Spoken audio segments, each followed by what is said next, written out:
Hello everyone, my name is Amanjit Kaur and I am excited to share my curriculum plan for children aged 3 to 5 years. So my curriculum is based on the belief that children are capable learners who learn best through play-based and inquiry-based learning. This means that they explore, ask questions and solve problems during everyday experiences. I follow the Early Years Learning Framework version 2.0, which focuses on the three ideas that are belonging, being and becoming. Belonging means feeling connected to people and places. Being is about enjoying the present moment, and becoming is about growing and developing. I also follow the theories that help me understand how children learn. The first one is Vygotsky social culture theory, which says that children learn through interactions with others like teachers, family, and peers. For example, when a child cannot tie their laces and adults help them step by step, so they learn by doing. The second one is the Reggio Emilia approach, which believes that children are strong, capable learner, and environment plays a very important role in their development. So I aim to create a space that inspires them to discover and be creative. Next one is development characteristics. Children aged 3 to 5 go through important development changes. They become more independent and start making decisions like choosing their own activities. Second one is their language skills improve. They start asking lots of why questions and make up stories and talk in longer sentences. And physically, they are more coordinated. They love to run, jump, climb, and use their hands to build or draw. Emotionally, they begin to understand their own feelings and others, and they also want to play with friends. For example, a 4-year-old might build a block tower with a friends and say, let's make a castle, showing both creativity and teamwork. So understanding these characteristics help me plan age appropriate activities that support their growth. So the next one is weekly program. My weekly program offers a mix of planned and flexible learning experiences from Monday to Friday. So the first on Monday, I start with group time storytelling and or singing songs to build language skills. And on Tuesday, I plan art activities like finger painting or collage where children explore colors, textures and express emotions. And on Wednesday, outdoor play is encouraged with obstacle courses or gardening to support physical development and teamwork. On Thursday, we do science-based inquiry like exploring floating, sinking, or planting seeds.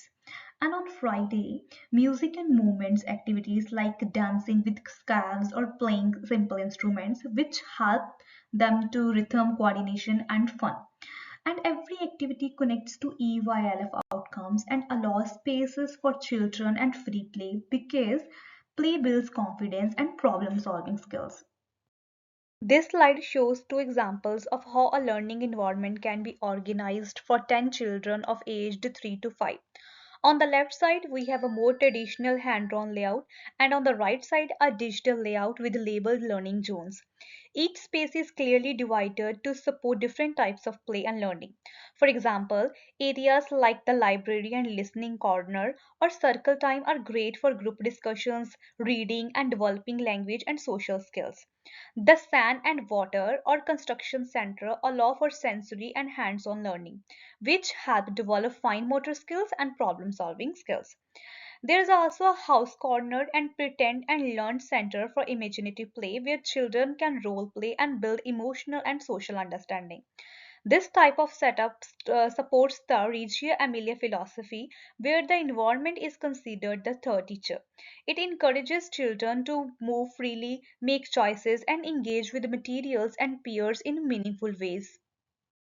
Next one is supervision plan. Supervision is key for safety and supporting learning. I follow a risk-aware supervision plan which includes first one is zoning where staffs are assigned to specific areas like indoors, outdoors, water play and extra.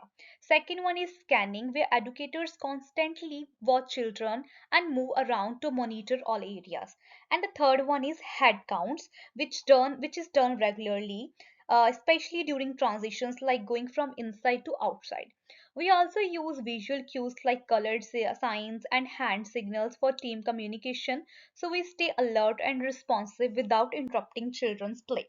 For example, if a child is climbing too high, an educator nearby can intervene gently and guide them to stay safe.